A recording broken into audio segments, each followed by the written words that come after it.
Russia ভিটো দেয়ায় north কোরিয়ার পারমাণবিক কর্মসূচি পর্যবেক্ষণ বাতিল করেছে জাতিসংঘের নিরাপত্তা পরিষদ।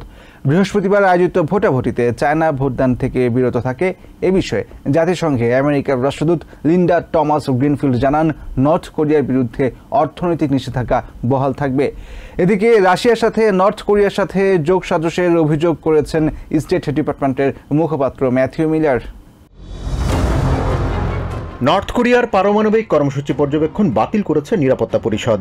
এর আগে নর্থ কোরিয়া বিষয়ক প্যানেলের ম্যান্ডেট আরও 1 বছর বাড়ানোর প্রস্তাব দেওয়া হয়। 15 সদস্যের নিরাপত্তা পরিষদে এই প্রস্তাবের পক্ষে ভোট পড়ে 13টি। সদস্যদের মধ্যে চায়না ভোটদানে বিরত থাকে এবং বিপক্ষে অবস্থান নেয় Russia.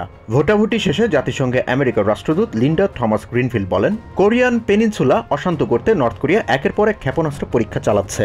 The peace and security of the Korean Peninsula. Greenfield বলেন, নিরাপত্তা পরিষদের প্রস্তাব অনুযায়ী গত 15 বছরে 17-18 প্যানেলের বিশেষজ্ঞরা নর্থ কোরিয়ার কর্মকাণ্ড বিশ্লেষণ করেছেন। দেশটিকে প্যানেল থেকে সতর্ক করা হলেও তারা ধ্বংসাত্মক অস্ত্র নির্মাণ ও প্রদর্শন করে গেছে। For providing fact-based independent assessments. তিনি আরও জানান, নিরাপত্তা পরিষদের প্রস্তাব অনুযায়ী নর্থ কোরিয়া বিষয়ক প্যানেলের ম্যান্ডেট 1 বছরের জন্য বাড়ানো হতো।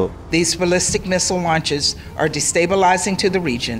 এদিকে প্যানেলের ম্যান্ডেট নবায়নে রাশিয়ার ভিটোর সমালোচনা করেছেন জাতিসংঘে সুইজারল্যান্ডের স্থায়ী প্রতিনিধি প্যাসকেল ব্যারিসল। তিনি বলেন, নর্থ কোরিয়ার কার্যক্রমের কারণে সারা বিশ্ব অশান্ত হয়ে যেতে পারে।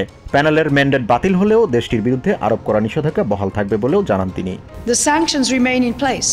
রাশিয়ার ভিটোর সমালোচনা করে স্টেট ডিপার্টমেন্ট মুখপাত্র ম্যাথিউ মিলার বলেন, আন্তর্জাতিক শান্তি ও নিরাপত্তা ব্যাহত করতেই পুতিন প্রশাসন এই অবস্থান নিয়েছে। Russia's actions today have cynically undermined international peace and security. তিনি আরও জানান, পিয়ংইয়ং এর সাথে মস্কোর দুর্নীতিগ্রস্ত সম্পর্ক পোক্ত করতেই রাশিয়া যোগসাজশ করছে। All to advance the corrupt bargain that Moscow has struck with the DPRK. ইউক্রেনে ব্যাপক হারে ধ্বংসযজ্ঞ চালানোর প্রস্তুতি হিসেবে রাশিয়া ভিটো দিয়েছে বলেও সমালোচনা করেন ম্যাথিউ মিলার। জাহান মিথুন, TVN 24 নিউজ ডেস্ক।